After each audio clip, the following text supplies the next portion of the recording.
kick it about what happened this weekend in terms of the NBA All-Star Game. Now, it took place this weekend in Indianapolis, Indiana.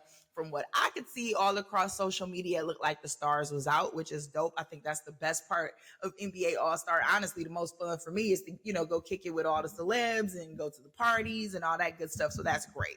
But from a game perspective, so the East won 211 to 186. Couple of things. It was, the All-Star went back to its original format, which was East versus West versus the team captains and all these additional rules towards the end of the game. It was traditional game this year. And also the East made history.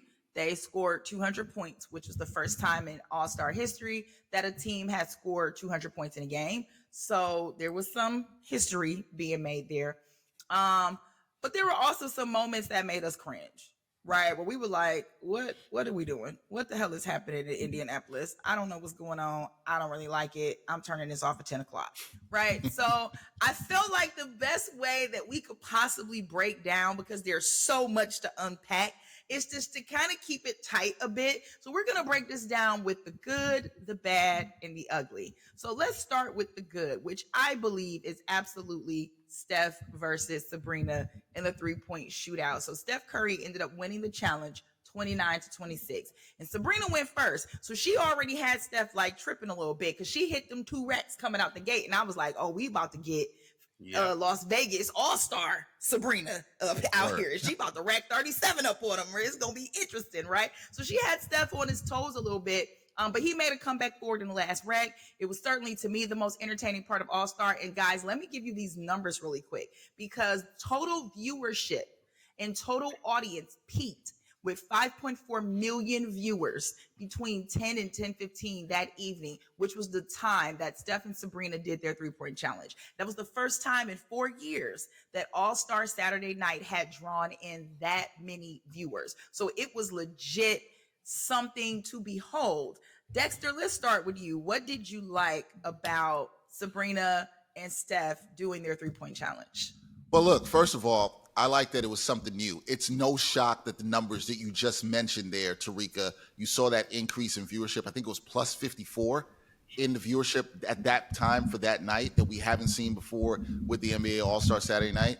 It was something new, and it was exciting. You had Sabrina calling out Steph, who's one of the great shooters in the world, Sabrina Ionescu is, and Steph, who's obviously the greatest shooter of all time on the men's side. This was exciting. I loved it. You can call it a spectacle, what you want it. Some people may think it's gimmicky. I don't think so. I like seeing shooters shoot. That's what we got to see. I love the format of it. I love that Sabrina came out and set that tone. And I was wondering, too, for Steph, I'm like, oh, man, are you going to get this done? You might be sweating a little bit, but he got it done. And I think this speaks to what I know we're going to talk about. I know Chris will hit on this. I know you will. It's okay. We can have fresh new things at the All-Star game. We can try new things. Maybe we don't need to have the game anymore. I'm a proponent of that. It could just be about the weekend. Terrika just talked about what she enjoys about the weekend, which is going out, seeing different people, meeting with our connects. We see each other as journalists. We see our, different people from different brands we connect with. That's all dope. The All-Star weekend is really about all that. And just seeing players do some fun stuff. That's it. And it's fine. It doesn't have to always be that serious. You know what? But we had a little competition. The three-point shootout was nice. The event between Sabrina and Steph was nice. I think they should do it again for sure. I definitely want to see it again. I hope we also see other women involved in shooting competitions and different competitions around NBA All-Star Weekend. I think this is great to help grow the women's game. And for the doubters out there, and I know we'll get to this too, for those of you thinking that women can't shoot, you were stupid. That's all I got to say to that. You're dumb on that. If you're thinking you believe in this in the first place, why are you not? And I think it was important for people to see this, the ones that doubt out there. I think it was important for them to see the greatness of a Sabrina Ionescu on that level right there with the Steph Curry. And so, yeah, it was dope. It's no shock that the numbers were what they were, guys. People want to see new things. They want to see something they haven't seen before. So I thought it was dope. Yeah, they want to spice it up, some little razzle dazzle. And I think this was a perfect, type of pizzazz that you needed, right? Sabrina sets the WNBA NBA record, right, when she did it back in All-Star Weekend in Vegas last year. I think it was 37 to 38. And then Steph was like, oh, okay, so this is how you coming. So let's do something together. And so I thought it was perfect. And the fact that she went first and she was cooking, And what I really enjoyed is the fact that she said, "Now I want to shoot from the NBA 3-point line, like off jump." It wasn't, "Oh yeah, I'll just shoot from the WNBA." No, I have range that goes beyond the W 3-point line and even beyond the NBA 3-point line. If you ever watched her play, Kenny Smith, but we'll get to that in a little bit. So the fact that she did that and then she cooked and made Steph Curry sweat, like he wasn't cooking. I mean, he wasn't in the win until that last rack. So I love that that drama, that theater that they provided, even though they were both nervous, they thrived under the pressure in this moment. And we've seen them do that in the respective sports, outside of All-Star Weekend. So I was so happy to see that because it is true, Dexter. Sometimes you do need to change the recipe or throw in a different ingredient to bring new viewership and bring more excitement to a weekend that's pretty stale when you look at the events such as, the Rising Stars Challenge or, the Celebrity All-Star Game, I think may have, taken a little bit of a dip. And then, of course, the All-Star Game. So, yeah, I can't wait to see that for the WNBA's All-Star Weekend in Phoenix.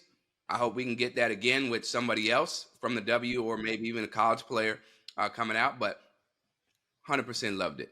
Yeah, I loved it too, guys. And honestly, you guys, y'all said everything that needed to be said about it. I do want to call attention really quickly, though, to there was a post that was on X by Frankie De La Creta, and they made mention that they felt that the viewership and the numbers benefited the NBA over the WNBA. And I'm one who thinks that two things can be true at the same time, right? I think that it absolutely, from the numbers I just read, it benefited the NBA. Viewership went up, people wanted to see it. But I also know that how did viewership go up? Viewership didn't go up because a bunch of additional NBA fans started watching it. Viewership went up because WNBA fans and people who want to see WNBA product started watching it. And I think that just is a further testament to, if you put the product in a position where people can see it and view it, then people will see it and view it. So I think it was a win for both leagues. That's just, how I view that. So let's move on to the bad, right? And so I remember growing up, the one thing that I wanted to see, and even before I get to this point, let me just mention that there used to be the Shooting Stars competition where it was two players from the two players from the NBA and a player from the WNBA. I remember when Swin Cash won. I remember when Becky Hammon was on the team with Tim Duncan, and they won. They would team up together with whatever the team is in their respective area, right? So there was the Silver Stars, it was the Spurs, it was the Shock, it was the Pistons. So it's not the first time that we've seen yet Tamika Catchings with the Pacers, and she was with the Fever. So it's not the first time that we've seen WNBA participation in the All-Star game. I don't know why it stopped, but I definitely think that we need to continue to bring that back. But I say all that to say that those were the kinds of things that as a kid, I used to look forward to watching, right? The dunk contest was the thing that I ran to the front of my TV to watch. Now, take it or leave it. This man, Mac McClung, which I stated in the last episode was going to win the dunk contest, by the way. This man can't find a spot on an NBA roster, but he can win a dunk contest. And that's no shade to him. That's just simply saying, of all people, right? You guys are getting G League players to participate in the dunk contest versus having the stars, the Anthony Edwards, I know that John Morant can't participate because he's hurt, but what are we doing, guys? The dunk contest was trash. I knew it was going to be trash. I said it was going to be trash, and it lived up to every bit of the trash that I expected. There's no more originality. People have done every dunk you can think of at this point. Like, what is anybody going to do that's going to be new and original and make you be like, whoa, that was crazy? Like, it's just not there anymore, guys. Like, Chris, do you think maybe it's time to just do away with the dunk contest? Like, what's happening? Yeah, I mean, we don't need it anymore because it's not that, every possible dunk has been, executed. It's the fact that one, and Jaylen Brown touched on this, a lot of guys, they're scared of their image being tarnished if they mess up in the dunk contest. So that's one thing. So they're not going to go all out, and then they're worried about injuries and all that. And then the other thing that we have to look at is how the lack of stars has really impacted the way this dunk contest has gone. Like, we didn't realize how good we had it in 2016 when we had Zach LaVine and we had Aaron Gordon. And then years, prior before that with all the good stuff, Vince Carter, Dominique, MJ, Kobe Bryant, we can go on, but because I guess the prize money is not that great and there's a fear of being ridiculed, yeah, we don't need it because guys are not going to go all out. I've seen some ridiculous dunks, from non-NBA players that could be done, but they're just not going to take that risk. So I'm cool off of it. Like, I will not miss it. I will miss the old days. I'll rewatch the reruns that were the best ones. You can do that. No. I'm with y'all on this. It's time. Here's the thing. First of all, let's just go a step further. It is clearly, to what Terrika's saying, it's no longer the marquee event of the night. So why do we have it at the end like it's the marquee event of the night? 3-point shootout is the best event on All-Star Saturday weekend. It was. I know you guys saw me on X putting out posts. I was like, this is trash. We can all say it together. We can say it's not good. I was with Terrika on this. We can just say it's not good. Like, it's fine. And it's not, we don't have to hold on to this thing to try to make it good when it's not. We can try new things. Like I said before, we talked about Sabrina and Steph. We can do this, guys. We can make this happen. If it goes away, I won't miss it. It's fine. It's something that was really dope, really great at the time, and then now it isn't for the reasons that Terrika mentioned, for the reasons that you mentioned, Chris. And I think that's okay, but trying to do it, and I think what annoys me is what I'll give Mac McClung credit, and I agree, I thought he was going to win too, which says something. We got a G-Leaguer out here winning the NBA dunk contest. But the over theatrics of it, like everybody bringing somebody out and it takes too long, and it's like, then you don't do anything that's impressive? Nah, man. we don't care about this anymore in that way. It's just overly drawn out for something that just isn't a great event anymore. And I think it's time for us to just move on. Just move on. Honestly, and like, if they want to bring in people to, like, if you want to bring in new faces, new stars to give them an opportunity to be seen or things like that, I get that, right? But like, let's put it at the beginning. Like, because even the skills competition I felt was a little bit more entertaining. I loved watching even the way that they have shaken up the skills competition over the years has been a bit interesting. So they need to just let that go. Okay. I'd rather see college players just dunk on each other because at least they have no fear. Like, I don't know what this foolishness is that they're doing. So there's that. We agree there. So last but not least, let's talk about the ugly. And there's a lot of ugly to go around. There's a lot of ugly to go around.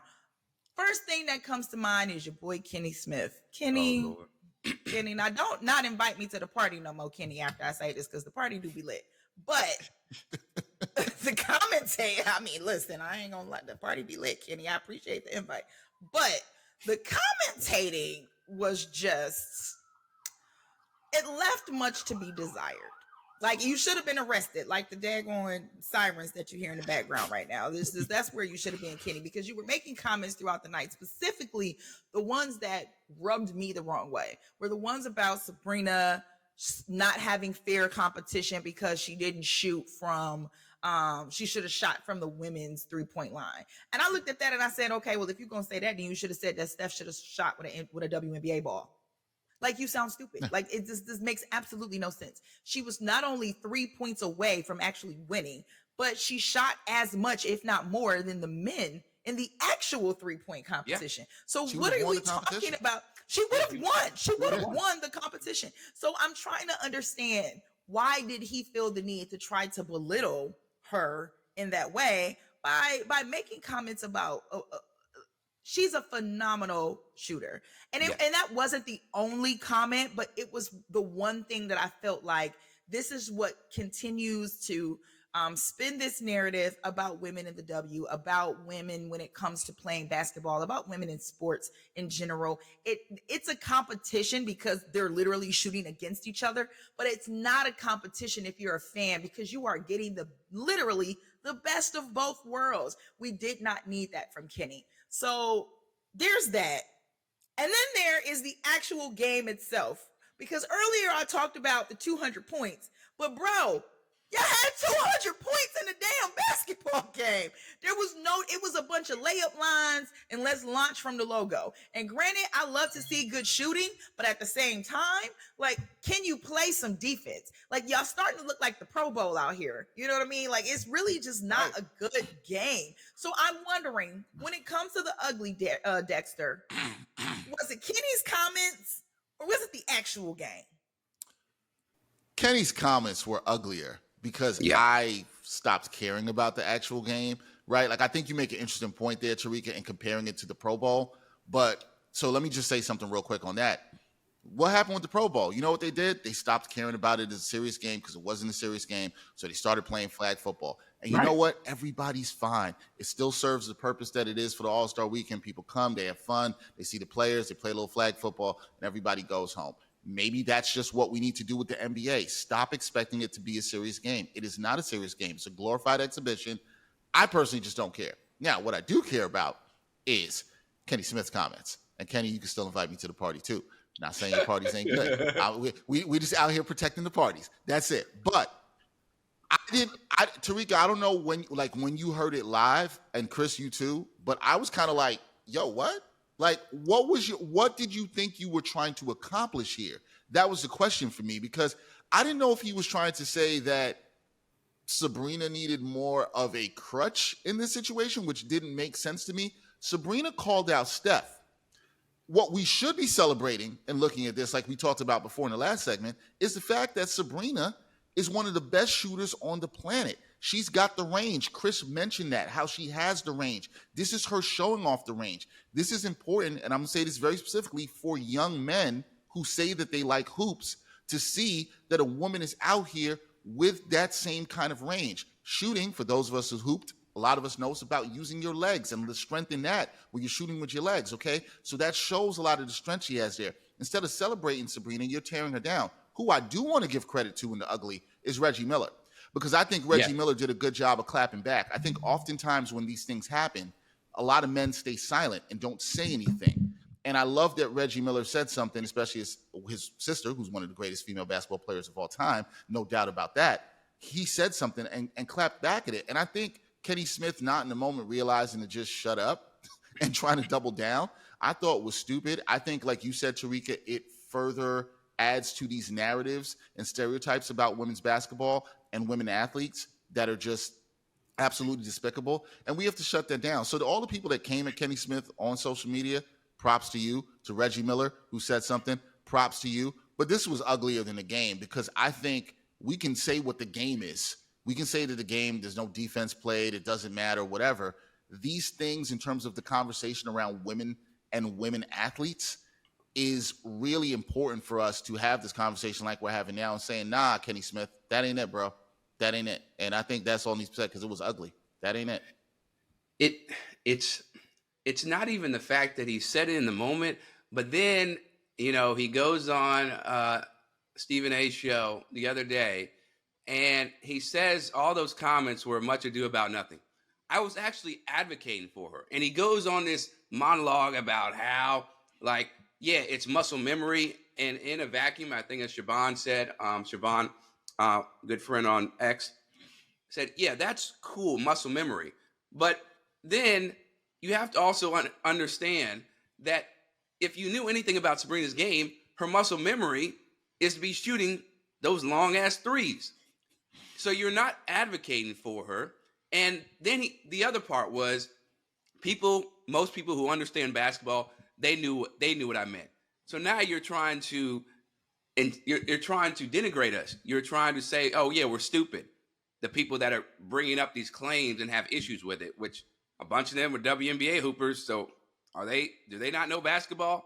I think they would know a lot more than you, me, Dexter, and Terrika. So yeah, I really hated that he doubled down on it and didn't see the issue with his comments. And both of you brought it up. Like, it only confirms confirms the stereotypes that a lot of these people have that are in the comments, Bleacher Report or ESPN, when a WNBA post is made, like, nobody cares, they're not equal. Kenny saying that, it's like, yeah, see, they don't deserve, proper respect. Like, And then if she shot from the WNBA line, I wonder what his comments would have been. It was like, well, of course she got it because she shot further in. It's a lose-lose. It's a lose-lose. It's how I feel when people talk about lowering the rims. Bro, go away. Go away. Yeah. It's a lose-lose. Because if they lower the rim, then it's, oh, well, of course they can dunk because they dunking from a shorter rim. Of course they can, like, bro, don't nobody got time for that. You know what I see? You know what I hear in that, Terrika? Anytime I hear that or I hear that point, Chris, about moving the line in for this competition or she should have shot from the WNBA line, it just reeks of insecurity to me by these dudes. That's what it is. Like, why are y'all so bothered that a woman would do something athletically that's dope? Why does that bother you so much? Why does that make you feel any kind of way? Like, because I have no other way to take it but that when you make those comments. There's no other way for me to take it but that, because why would you care? Why would you not? How could you look at this competition and see what Sabrina did and then sit there and be like, yeah, she should have shot closer? What? What? No, it's not fair. What? It just came out of nowhere. This great event. We're so happy. We're coming off this high. Steph gets it done. The last shot. And then I don't think that was fair. And I know Reggie was looking at him like, are you serious? What? Are you good, bro? But Chris, I'm glad you brought up too about him doubling down, because I think that is part of the problem too, right? Like, when you hear these things and you get called out, yo, man, you could just say that you were wrong. And he chose not to do that and then try to be like, we, the people who are critiquing this, and the WNBA players, which I'm glad you brought up, Chris. That's a great point. They are like, nah, man, this ain't it. And you're going to sit there and be like, we got this wrong? Come on, son. Come on.